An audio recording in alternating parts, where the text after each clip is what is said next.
Good afternoon, everyone. Good afternoon. My name is Kevin Butterfield. I'm the director of the John W. Kluge Center. One of the most remarkable things that this center, since its founding, has been able to do is to bring in scholars from within the library to support their work, to give them an opportunity to spend time in the collections to pursue their own research and see where it takes them. We've been doing this since 2002. The first class of fellows included an opportunity for an internal Library of Congress scholar to come in and work at the Kluge Center. One of those recent scholars is Nathan Dorn, curator of rare books at the Law Library of Congress. Like many of his colleagues there, he has a JD and an MLS degree, but he's also studied classics, religious studies, University of Chicago, Hebrew University of Jerusalem. And I'm excited to hear about his work, which he spent 6 months in residence at the Kluge Center. He has two characteristics that make him the best kind of scholar at the Kluge Center and the best kind of colleague at the Library of Congress. He has intellectual curiosity, and we'll hear about where some of that curiosity has taken him. And he has remarkable intellectual generosity. He was such a great collegial presence in his 6 months in residence at the Kluge Center. I got to know him well, as did all those who were working around him in the cubicles at the Kluge Center. Delighted now to hear about the work and where his research took him. Please join me in welcoming Nathan Dorn.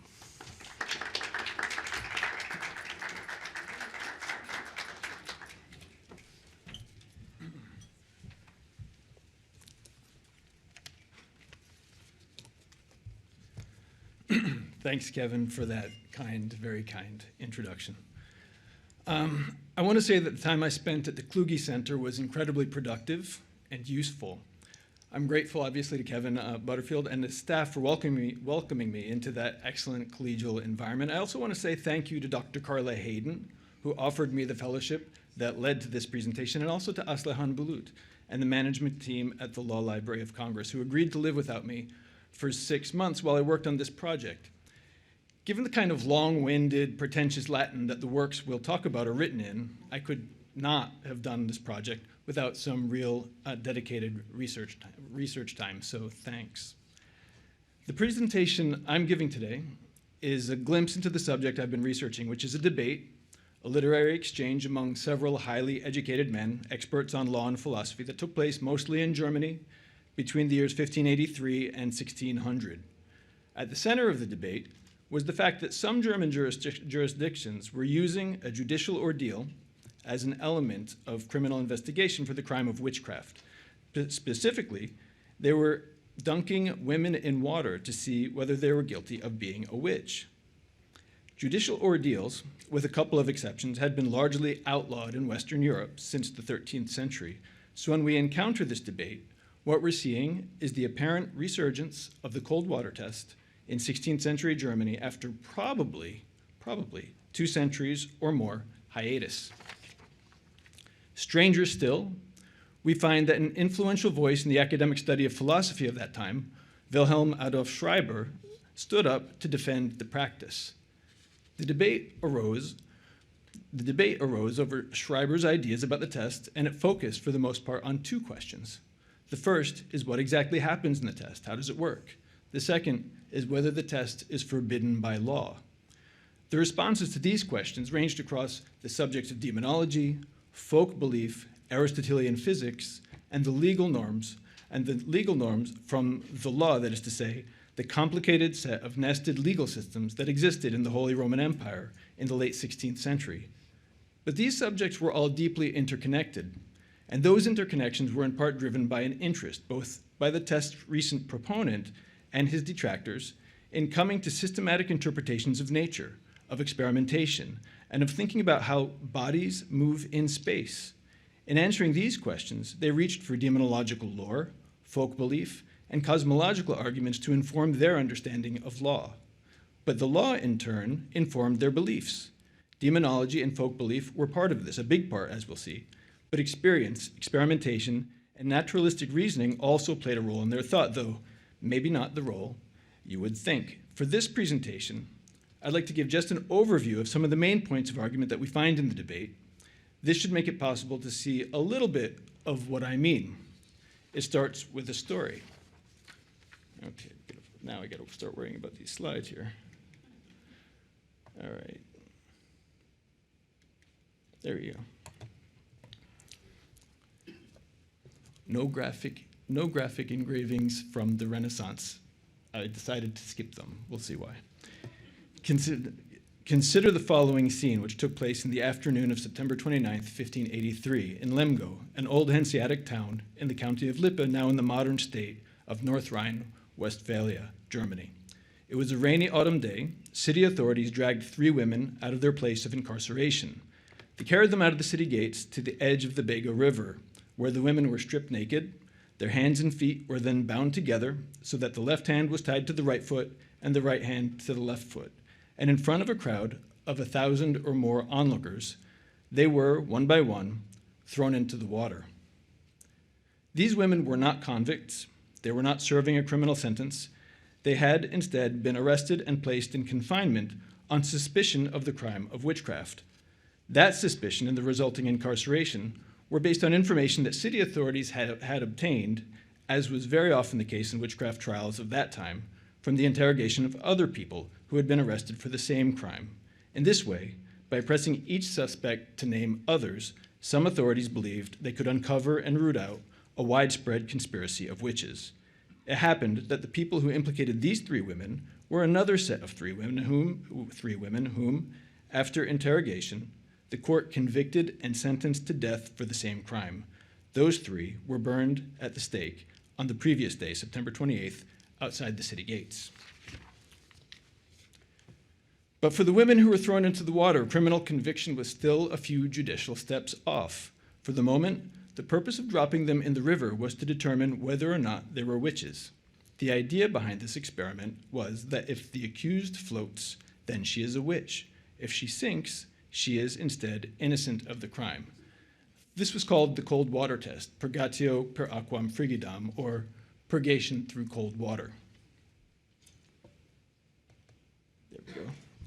One of the onlookers that day was university-trained philosopher and physician Wilhelm Adolf Schreiber. He's often referred to by the Latinized version of his name, Scribonius, which he used in his Latin language publications and which I'll use here. A native of Marburg, Scribonius was in his early 30s at the time and had already published well-respected books on logic and medicine, which gave him a reputation for broad learning in all the fields of intellectual inquiry, with the exception of law. He was a visitor in Lemgo, and he came with some connections to the town's elite. He had recently, in 1581, taken up a position as the teacher of logic at the gymnasium in Korbach, one of the southernmost and farthest inland of the Hanseatic towns, located in the present-day state of Hesse. Why he was in Lemgo, we do not know. Scribonius tells us that the women were dunked in the water, each of them 3 times, and in each case, to his surprise, they floated to the surface like a log. Despite his education, he was left gasping for explanations for what he saw that day. As he described it, it sounds like he was reporting a miracle, he writes. Somebody marveled that when the accused came out of incarceration and were led through the city to the place of examination, a rainstorm had arisen. At the very moment when the witches touched the water, the storm stopped. And then, when they floated to the surface, the sun shone resplendently, and the sky was serene. When they were pulled out of the water, all of a sudden it began to rain again. Bodies that sink but instead could not be sunk, weather phenomena that responded in real time to the spectacle taking place here below. Now, Scribonius was a natural philosopher. He was immediately gripped with wonder and curiosity. What in the world had he just witnessed? As a custom, the water test was at best an anachronism. In German cities of that time, criminal prosecution generally followed local municipal laws of criminal procedure. Proof of a crime was subject to rules that governed evidence, witness testimony, questioning under torture, and confessions. The use of torture itself was regulated.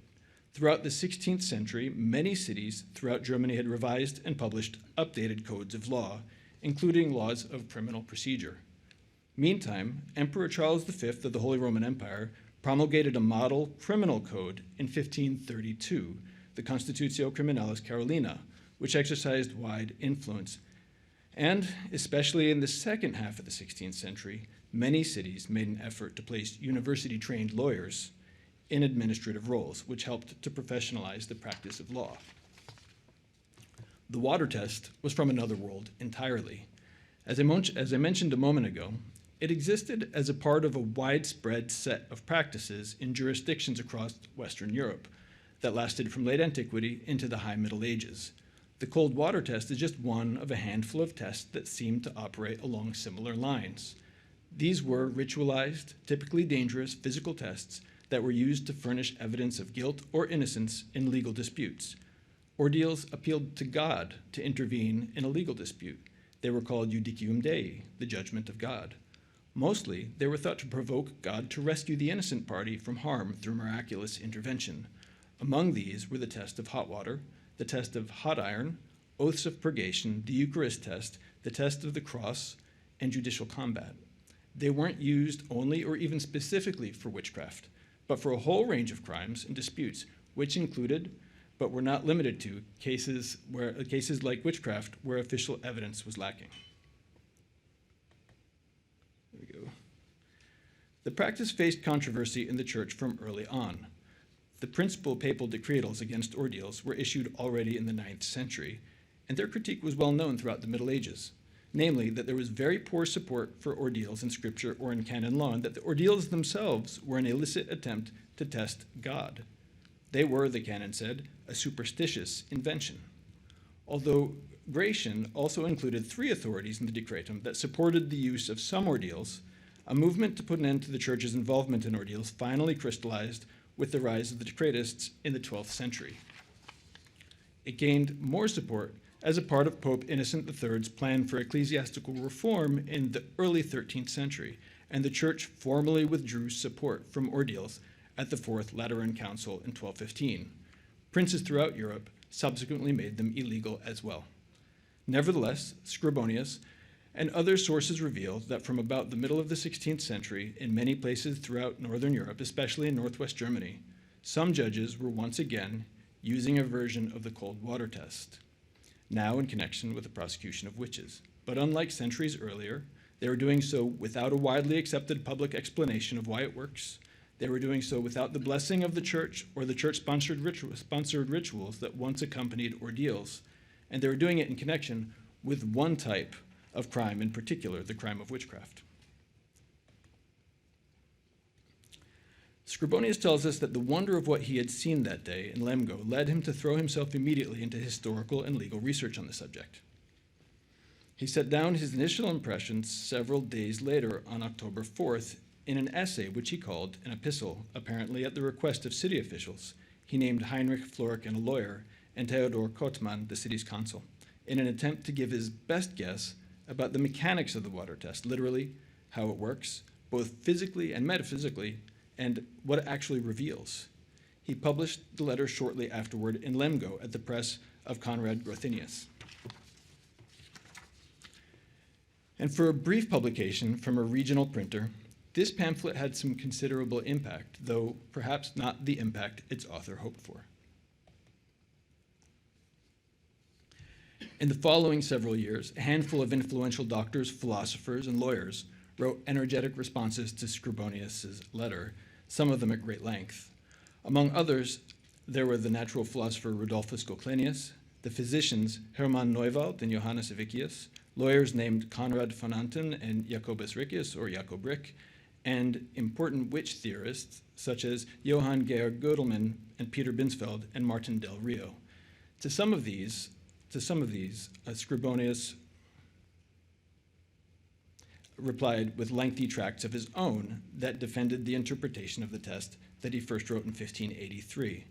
His critics, at least on this subject, outnumbered him decisively, and after 6 or so years, he stopped publishing new responses. For the last decade before his death in the year 1600, he spent his literary efforts on other subjects. As I mentioned a few moments ago, the debate took place between Scribonius and his critics. It revolved around 2 questions, which Scribonius raised in his epistle. They were first, a unique, not to say alarming, hypothesis that Scribonius advanced about the physics and metaphysics of the water test. And second, his claim that he saw no clear legal or religious prohibition for the test, and that it was therefore a matter of discretion. Judges could use it or not, insofar as it seemed to them to be expedient. The debate covered these subjects, but also took the authors through a wide range of other ideas and sub-arguments as they tried to strengthen their positions. To get us into the debate, here's an overview of Scribonius' argument. He makes 4 points. First, he tries to show that there's no known physical force that can explain why witches' bodies float when other women's bodies do not. He takes this to be demonstrated since swimming requires freedom of motion, he says, and the women in this test, being bound and unable to move, are deprived of it. Second, he argues that in an absence of physical causes, the effect must have a non-natural, he says, a preternatural cause. Third, he proposes his own understanding of what makes it possible for witches to float. I'll go into this at length in a moment. Finally, he points out that by his lights, there is no prohibition that specifically applies to the test. The known prohibitions of the purgationes vulgares, the ordeals, he says, do not apply. As a result, since it's neither prohibited nor commanded, the test is legally neutral, and therefore its use depends on the discretion of a judge. Let's try that again. There we are. Okay, Scribonius, being a natural philosopher, directed most of his attention to the third point that I listed above, that is, his proposal for what causes witches' bodies to float more than other women's bodies. So let's start there. His idea is made up of 2 parts. The first is a unique take on Aristotle's physics, and the second adapts recent demonological theories about witchcraft. And like most of his peers in the 16th century, Scribonius stood in the tradition of Aristotelian philosophy, though in his case, that tradition was mediated some especially through his engagement with the ideas of Peter Ramus. But all the same, it means that Scribonius interpreted nature, and here the water test, using the concepts and vocabulary of Aristotle's physics. Aristotle's physics breaks the idea of causation into 4 different types of causes. One of these, what Aristotle calls the efficient cause, is the most familiar to us. The efficient cause is the initial impulse that brings something into the world, the force that sets it in motion. The second of the 4 causes is the formal cause. That's the essence of, or form of a thing. It's like the blueprint of a thing, what makes it one species of a thing rather than another, a cat and not a dog, for example. The third cause is something we wouldn't now normally think of as a cause. That's the material substrate of a thing, the stuff that a thing is made of. And the fourth cause is what Aristotle calls the final cause. It's what a thing is for. It's telos, or purpose. Hold on to this for a moment. The second piece of Scribonius' proposal is what's called the cumulative or elaborated theory of witchcraft. Scholars call it this, obviously. At the time, it's just what was one of the theories available, which is a cluster of ideas about witchcraft that, while not the only one available at the time, was well on its way to becoming the dominant theory of witchcraft in the 1580s. It said that women become witches through making a pact with the devil. The pact often included supposed participation in secret nighttime meetings to which witches would ride on beasts or fly through the air, and where they would dance with other witches and commit acts of lewdness with the devil. The crime of witchcraft implied, therefore, the witches' membership in a confederation of witches which had Satan at their head. This confederation was a cabal, and the witches, its members, were supposedly the sworn enemies of the state and of decent Christian society. Here's how Scribonius combined these 2 theories. From the moment witches made a pact with the devil onward, he says, the devil somehow shared his spiritual essence with them, and as a result, the witches participated in the spiritual essence of the devil. Essence, remember, is the second cause in Aristotelian physics. It's the source of a form, which makes a cat or a human. So, by virtue of the witches' participation in the devil's essence, the essence they once had, their original essence as human women, what gave them a human form at the time of their conception is now somehow modified and placed definitively under the influence of the devil. This change has an effect on the witches' bodies too. The devil, Scribonius says, is a kind of spirit of the air. His spiritual essence includes some kind of lightness, levitas in Latin. The women that are in communion with him take on, as a result of that communion, a sort of lightness in their bodies that corresponds to the lightness that the devil has in his essence. According to Scribonius, this lightness in the witch's body is, in his words, caused by a spiritual attraction.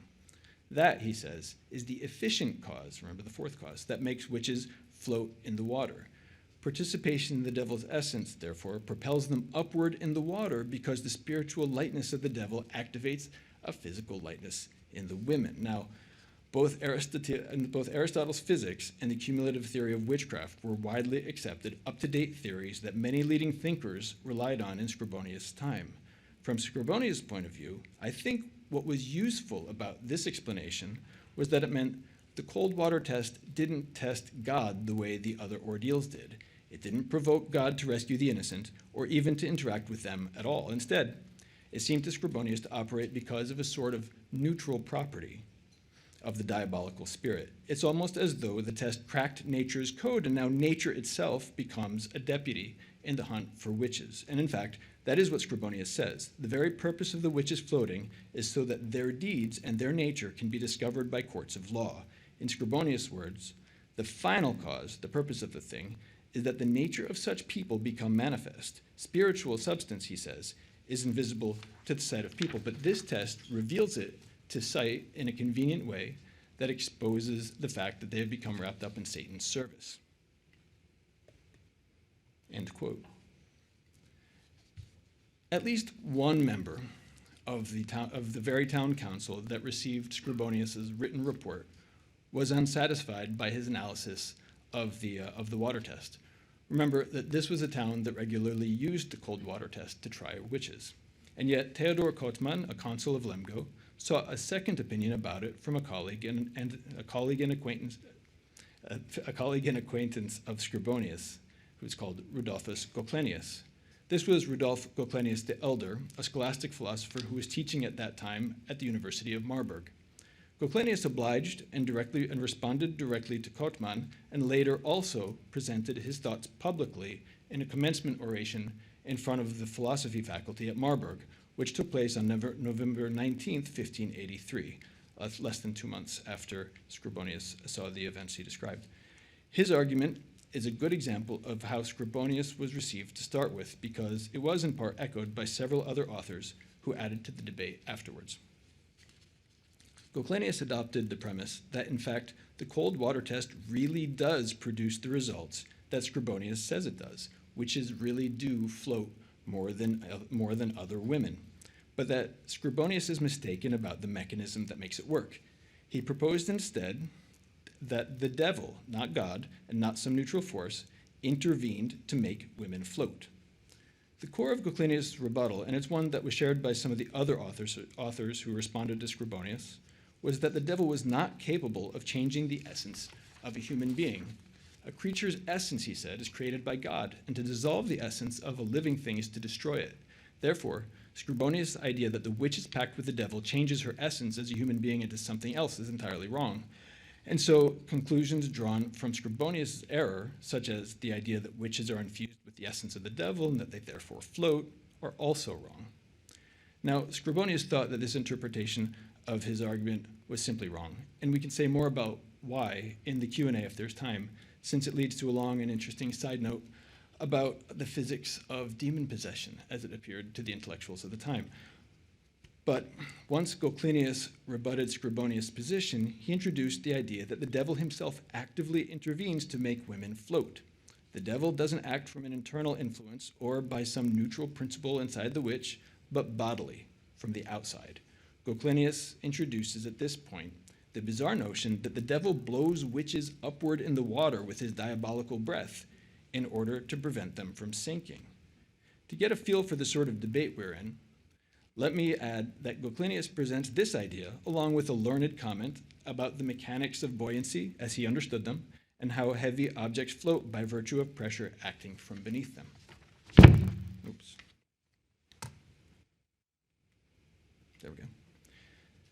All right. Several of the other theorists who responded to Scribonius also adopted the idea that the devil directly intervenes to prop witches up bodily in the water in a fully natural, non-supernatural way.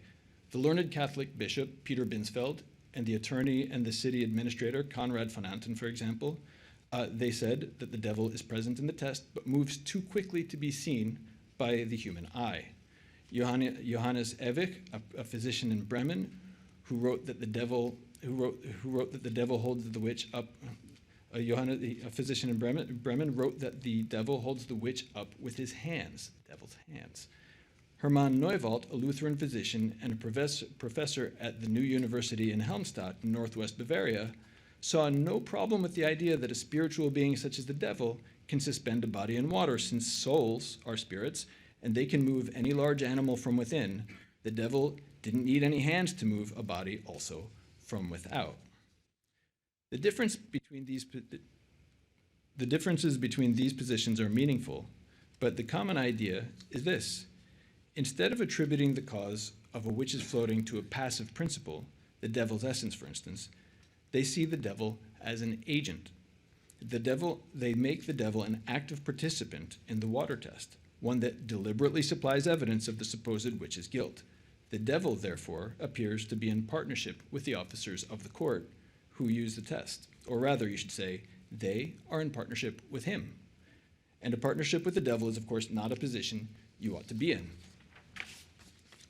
Goclenius doesn't make the point explicit, but this turn of argument strongly echoes a point that Jean Baudin made in his widely influential book published in 1580 on the demonomania of the sorcerers, where he argued against using the water test in witch trials, saying that it made a sorcery of the law itself.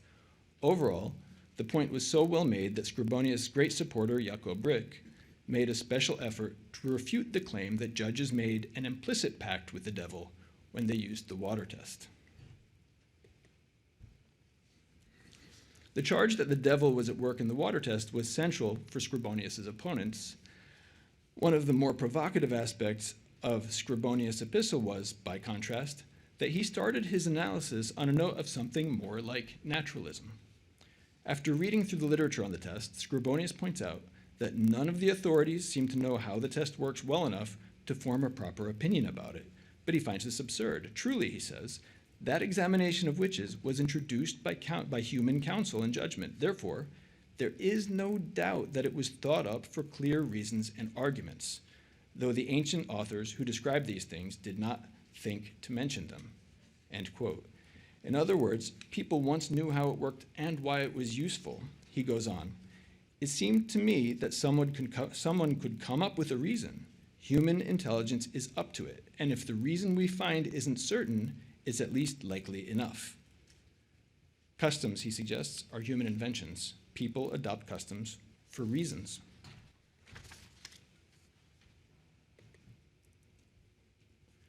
This sounds like a perfectly reasonable way to begin an analysis, except that his critics reacted to the point with horror.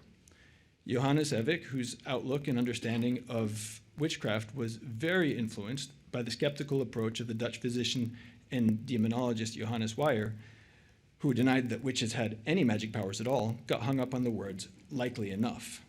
Nothing, he said, in criminal procedure can be left to mere likelihood. Instead, he said it was a certainty that the test was introduced by the devil or by his ministers, magicians, diviners, and other such people. Why so? He explains, we have other, far more reliable procedural means at our disposal when trying a criminal case. We therefore require a clear biblical mandate if we were to permit ourselves to abandon those in favor of such an uncertain test as the water test, and we simply don't have one. Hermann Neuwald took up an idea that Christians had traditionally used to interpret the origins of non-Christian customs. That idea is that Satan is the ape of God. This means that the devil is always creating imitations of divine things, cheap simulacra, in order to draw people away from the true faith. According to Neuwald, when we look at the Bible, there are several examples of customs that are similar in some ways to the judicial ordeals, and specifically to the water test. He mentions the test of the bitter waters from the book of Numbers, in which a suspected adulteress is made to drink a brew made from the dust of the floor of the tabernacle. There are similarities in the cold water test, he says, to what God legislated in the book of Numbers, but clearly the cold water test is a new and different thing. And in that innovation, we see the devil at work, imitating the Almighty to draw people into sin. Conrad von Anten, a Catholic lawyer who was the clerk for legal questions in the northern Hanseatic town of Lübeck, noted that ancient peoples created the test in the belief that the gods would spare the innocent, but they were deceived. We know, he says, that God sometimes lets the guilty elude earthly justice, and that he also allows some innocents to be martyred. Van Anten specifically attributed the idea that the devil is the author of these customs to a passage in the Decretum Gratiani, the key source of canon law, which makes the claim explicitly. He writes, "For if God created the test, he would have protected the people that were subjected to it, but this is evidently not the case. On the contrary, no one could deny without shame that it is prejudicial to the innocent," end quote. In each of these cases, where the origin of the custom can't be found in official sources of law, the authors find reason to attribute a diabolical origin to the test. Let's see here. This brings us to the other central issue between Scribonius and his opponents, which is the question of whether the test was prohibited by law. Were there authoritative sources of law that made a clear prohibition of the water test? Scribonius and Jacob Brick said no, while their opponents repeatedly argued that all learned lawyers overwhelmingly agreed that the test was forbidden. So, how could Scribonius have been so wrong? In his epistle, Scribonius draws conclusions from two types of legal sources. First was customary law. Citing the famous Flemish legal author Just de Demhouder, among others, he notes that there are a couple European jurisdictions where the water test was preserved as customs that were guaranteed to certain parties as a matter of feudal privilege. His second source was Scripture. Scripture, Scribonius says, does not specifically forbid the test, but also it doesn't command it.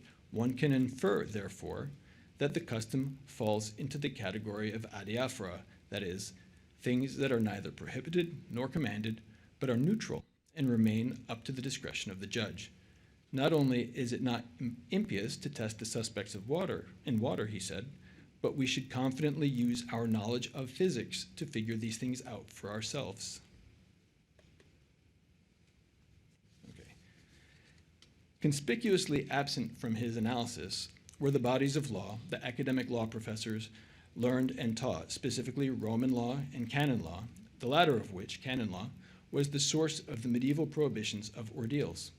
Scribonius' critics, of course, brought this up and produced legal briefs of a high quality that incorporated sources from these bodies of law and their interpreters. Johann Georg Gödelmann, the Basel-trained jurist and demonological author, included a brief against Scribonius in his 1591 book on the trial and punishment of witches. The main points he raised were, first, that it was prohibited by sources in the canon law. This was expected. He walks through the sources of that prohibition and quotes the humanist jurist Andrea Alciato's formulation that the ordeals are an invention of the devil's envy, that they test God illicitly, and that they cause the innocent to suffer. Gödelmann notes that certain modern authors who themselves were relying on the canon law and all the professional canonists hold ordeals to be forbidden. To strengthen the argument, he appealed to legal maxims from authorities in Roman law to the effect that one should always follow the consensus in matters where all the authorities point to a single direction.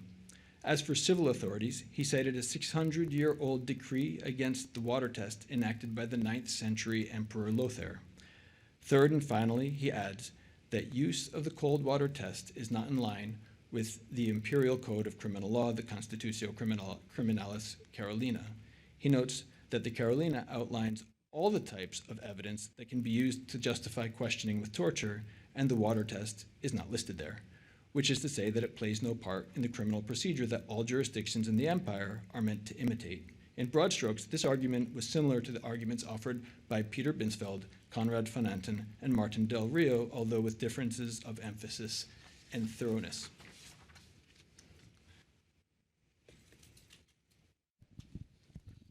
Several other arguments appeared more than once in responses of these authors. Some argued that it was uncertain whether the test was meant to be evidentiary or whether it was torture, and from there they raised procedural concerns that emerged from applying both the rules of the Carolina and the learned laws that regulate the use of torture. Some drew an inference about the legality of the water test from prohibitions of divination or soothsaying, which can be found in the Bible, canon law, and other sources of law that might apply.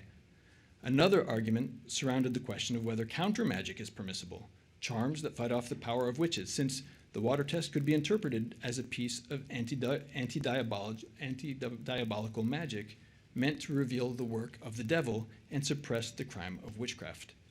For all of Scribonius' critics, however, the weight of canon law is really what drove the prohibitions. Yet Scribonius, as I mentioned, didn't cite canon law prohibitions at all. This is an important omission, but it's an omission that probably reflects the very ambiguous place canon law occupied in Protestant jurisdictions in the first decades after the Reformation began. In the age of sola scriptura, canon law was at first jettisoned and then in part, not in whole, adapted by reformers. Echoes of this reality can be found in both Protestant and Catholic responses to Scribonius. The one trained lawyer who wrote a brief in Scribonius' favor, however, and this was Jacob Rick, was actually a Catholic. He argued explicitly that the canon law prohibitions were valid, but that they didn't apply to the water test. Rick points out that none of the decretals that prohibited ordeals named the water test directly, and he argued that the water test, in any case, had a different rationale from the other ordeals. This bold claim was answered by Martin del Rio, the famous Jesuit demonologist, who wrote a rebuttal of both Rick and Scribonius in his Disquisitiones Magicarum Libri Sex. Del Rio argued that the prohibition of the water test is so self-evident that not a single learned authority has ever thought to argue otherwise. He made a sort of magisterial, over-the-top argument for the authority of learned consensus that ended with a smackdown and not a little bit of classism. He says, "Among men of sincere judgment, the practice handed down by the supreme pontiffs and recorded in the writings of the most learned men of all Europe has greater authority than the dangerous experimentation and usurpations of a couple little bandits who have been following the opinion of the common people." Speaking of experimentation, as a final note, I want to mention that the men who responded to Scribonius were overwhelmingly opposed to an uncertain innovation. We can talk more about that later, what that means. The theme of the devil, of diabolical intervention, came up for them most often in connection to the charge that the water test strayed from the laws and traditions as laid down by the recognized authorities. Law and demonology were often, in this sense, one piece. But the same authors were not immune to thinking experimentally in another sense. For example, Conrad von Anton ironically suggested an experiment to see if the water test really works. If you dunk a woman in water just before and then just after she renounces Christ, you could measure, he said, the ingress of the devil. Martin del Rio mocked Scribonius about what amounts to a flaw in experimental method, pointing out the fact that the famous jurist Niccolo de Tudeschi, or as he was called, Panormitanus, recorded a version of the water test in which it was the innocent rather than the guilty that floated to the surface. Well now, which is it, he teased. Lastly, in what I sincerely hope was a story that he invented out of whole cloth in order to counter Scribonius' own impressive experience in Lemgo, Georg Gödelmann relates that he once asked a friend of his, a city official, whether he had ever tried out the water test on women who had already been convicted of witchcraft just to see if it works. He said he hadn't, but by turns, Gödelmann learned that the friend eventually did try it and found that the women didn't float. There is, as you can see, a sort of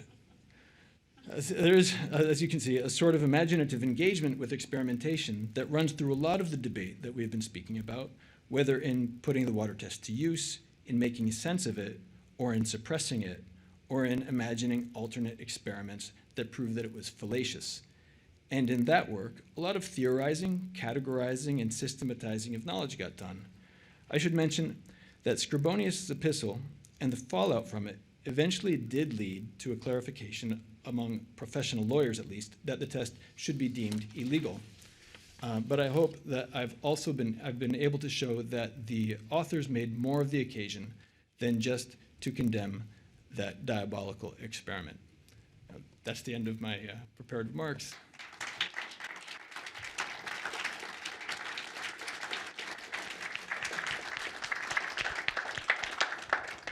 So we're going to go to questions now from the audience as well as from the audience online. So those of you online can be submitting questions and we'll go there right away. And we have a microphone on the other side of the room.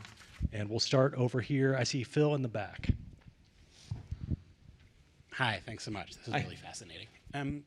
I was really struck by the inversion in the logic of the cold water test from many of the earlier ordeals that you were describing. So in the earlier ordeals, as I understood it, if you're guilty, then you're going to die, and if you're innocent, then God's going to intervene and save you. And that seems to make life much easier, like judicially, because it's only the guilty are going to die. And then it seems like with the cold water test, they're just making their lives much harder in that respect because it's the guilty who are in the position to be saved. And so I'm wondering why, like what the explanation is for why they have that kind of inversion.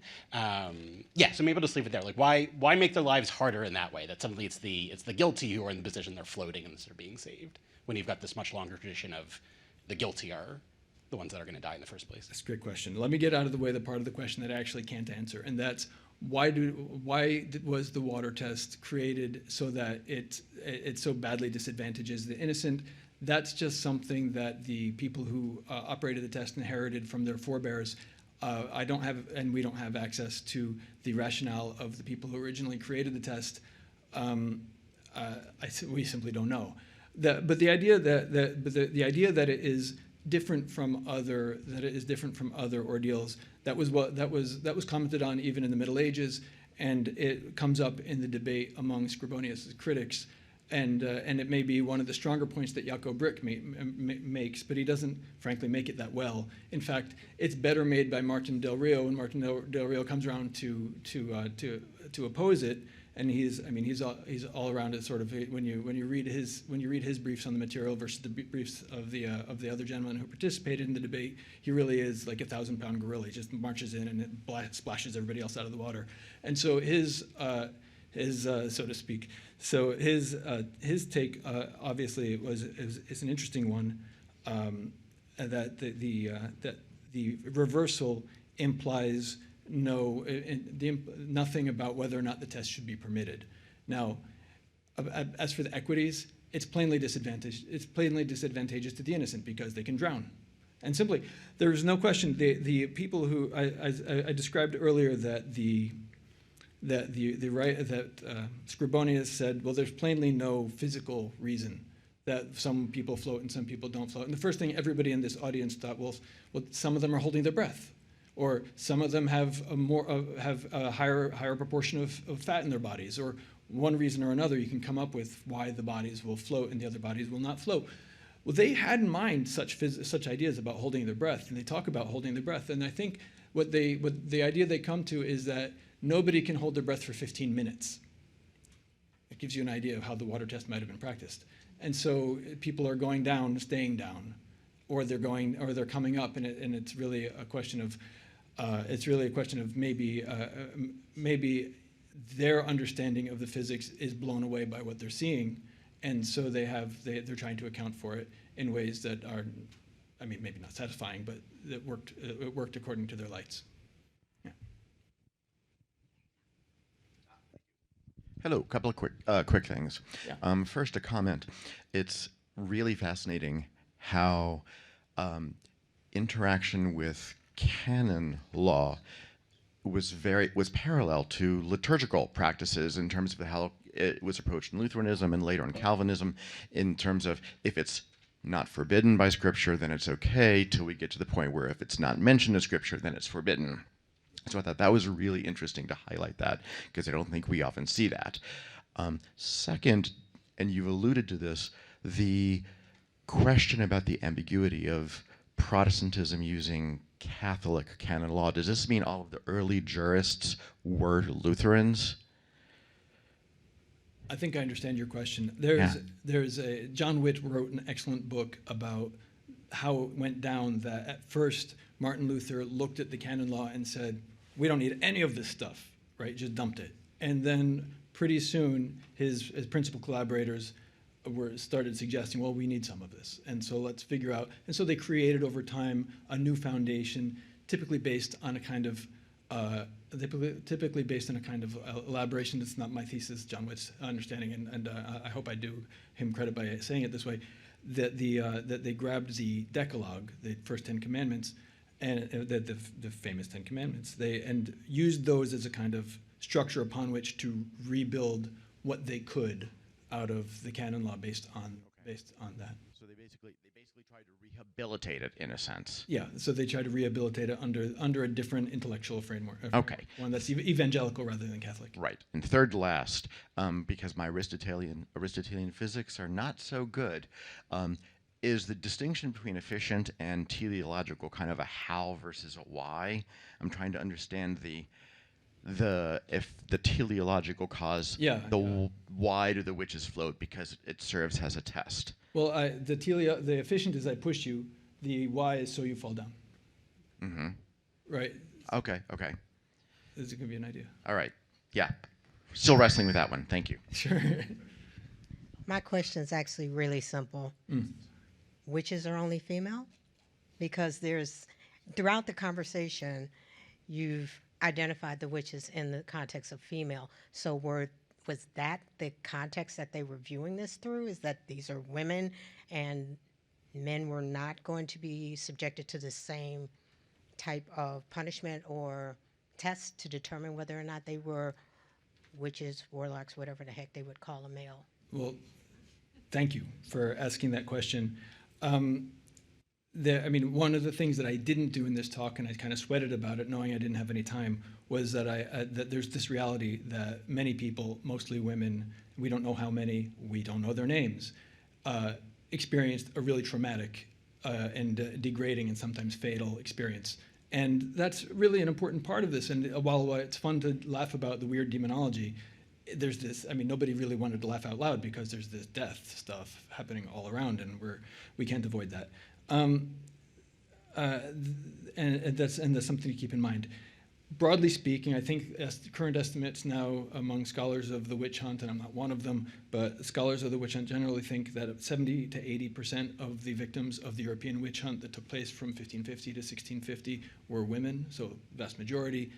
The men that I read for this research project related overall to women and to witches as women. In one of his lengthy rebuttal arguments, Scribonius does mention that all the same holds true for men, that men can be witches, and that in fact that he names a jurisdiction that just killed two men last year, and so but more than that were being killed, and so I hope that, yeah.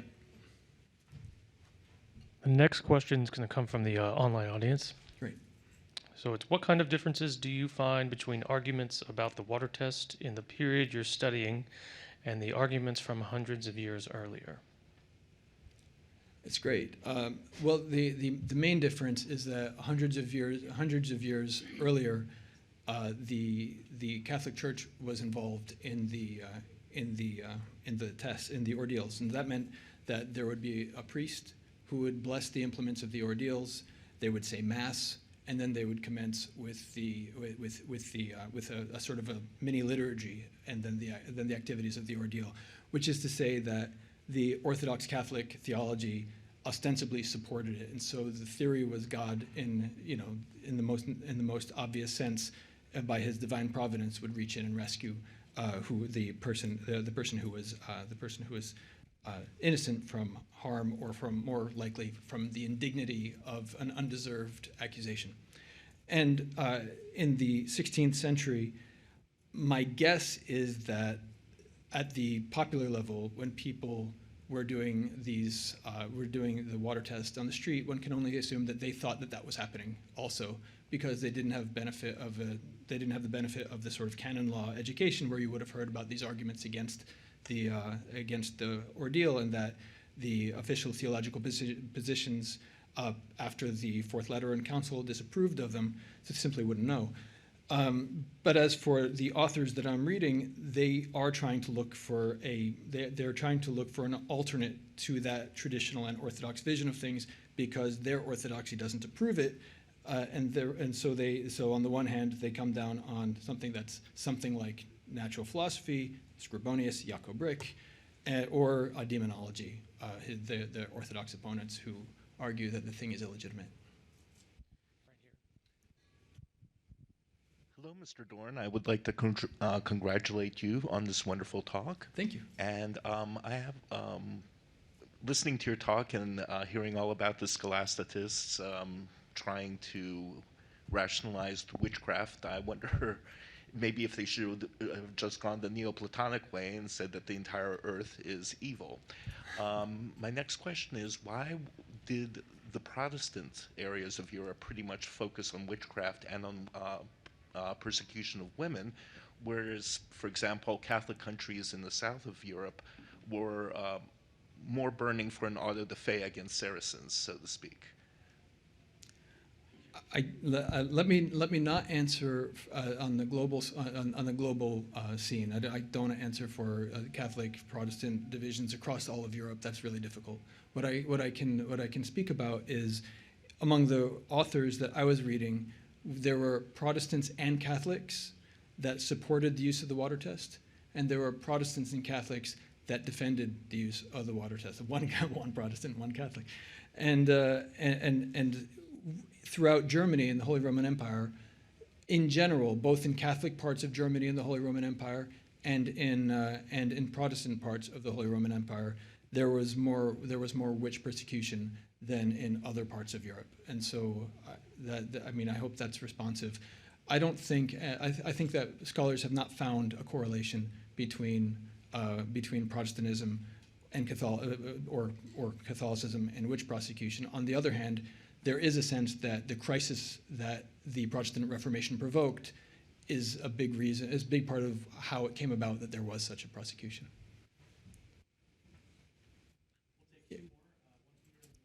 Yes. Am I audible? Yeah. So thank you. That was just a beautifully lucid presentation of material that's much easier to mock or shudder at than try to make sense of in the elegant way that you did. So I have a question about experiment. How far is this anything like experiment in the sense that in another generation or two would become a watchword for the new philosophy? And how far is it experience, which is, as a philosopher rationalizes it?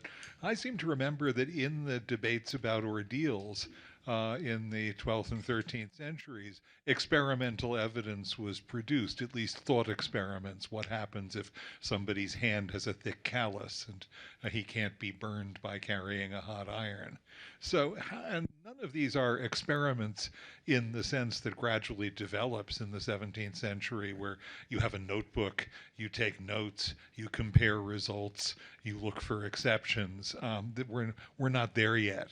That's not what experiment ever really means in the 1570s and 80s, which is what makes it such a wonderfully confusing time. So would you just talk a little bit about that? How much is this experimentation different from scholastic experimentation?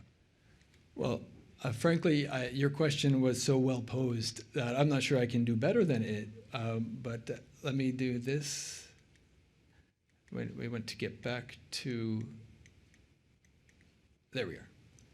There is here. I've translated experientiae. I've translated it as experimentation, which is a little bit of a cheat, and I did that. I did that to be provocative. And I think that it's I think that I was going in exactly the direction you were thinking. It's too far to call this material experimental in the sense of well, down the street, Galileo is already doing experiments, literally at the same time, even just before this material is happening. And so it's possible in their culture for people to grab hold of these ideas, although it's extremely rare. And so I can't say better the formal differences between the imagined tests that these authors were engaging in, and as they think through the problem, they